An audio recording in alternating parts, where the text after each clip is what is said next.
নমস্কার বন্ধুরা, আপনারা সবাই দেখছেন সরকারি সংবাদ ইউটিউব চ্যানেল। বন্ধুরা, আবারও মুখ্যমন্ত্রী হয়েই কিন্তু মমতা সরকার একের পর এক নতুন নতুন প্রকল্প নিয়ে এসে সাধারণ মানুষের মন জয় করে নিচ্ছে।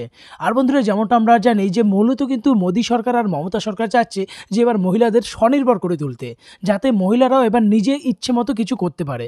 আর সেই জন্যই কিন্তু বন্ধুরা এবার মমতা সরকার কিছুদিন আগে লক্ষ্মীর ভাণ্ডার প্রকল্প শুরু করলেন, যেটাতে মহিলাদের প্রত্যেক মাসে 500 বা 1000 টাকা করে হাত খরচা পাঠিয়ে দেওয়া হবে।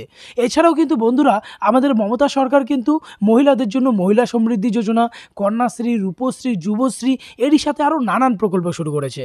তো বন্ধুরা, আজকের এই ভিডিওটিতে আপনাদের এমনই একটা প্রকল্প সম্পর্কে জানাবো, যেটাতে আপনাদের বাড়ির মহিলারা আবেদন করলে তাদের ব্যাংক অ্যাকাউন্টে এককালীন 5000 টাকা বন্ধুরা ঢুকে যাবে।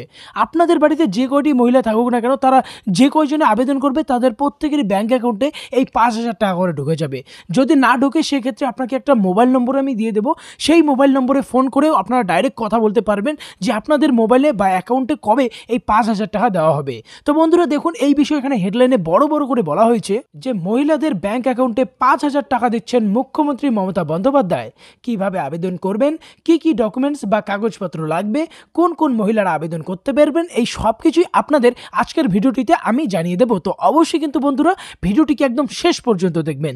এরই সাথে বন্ধুরা, যদি আপনারা চান আপনাদেরও বাড়ির প্রত্যেকটি মহিলার ব্যাংক অ্যাকাউন্টে এই 5000 টাকা দেওয়া হোক, তাহলে কিন্তু বন্ধুরা অবশ্যই সবার প্রথমে এই ভিডিওটিকে একটি লাইক করে দেবেন। এরই সঙ্গে লাল রঙের সাবস্ক্রাইব বাটনে ক্লিক করে বেল নোটিফিকেশনটা অল করে দেবেন। তো এখানে দেখুন বন্ধুরা, প্রথমেই বলা হয়েছে যে নবান্ন সূত্রের খবর অনুযায়ী রাজ্যের মহিলাদের স্বনির্ভর করার উদ্দেশ্যে 500 কোটি টাকার একটা তহবিল গঠন করা হয়েছে। রাজ্য সরকারের এই তহবিল থেকে 10 লক্ষ স্বনির্ভর গোষ্ঠীকে 5000 টাকা করে অনুদান দেওয়া হবে। সে এসএইচজি অর্থাৎ বন্ধুরা সেলফ হেল্প গ্রুপের সদস্যদের জন্য এই প্রকল্পটি চালু করা হয়। আর এই প্রকল্পটার নাম হচ্ছে জাগো প্রকল্প। বন্ধুরা মহিলা সমিতিগুলির দাবি যে এই প্রকল্প থেকে রাজ্যের অন্তত 1 কোটি মহিলারা উপকৃত হবেন। তাই বন্ধুরা এই প্রকল্পে আবেদন করার কিছু শর্ত রয়েছে। দেখুন, প্রথমে যেটা বলা হয়েছে, এই প্রকল্পে 5000 টাকা পেতে হলে আপনাকে অবশ্যই সেলফ হেল্প গ্রুপের সদস্য হতে হবে। আর তবেই কিন্তু এই প্রকল্পের সুবিধা শুধুমাত্র মহিলাদেরকেই দেওয়া হবে। আর বন্ধুরা এই প্রকল্পের অতিরিক্ত তথ্য জানতে হলে আপনার এই ফোন নম্বরে ফোন করতে হবে।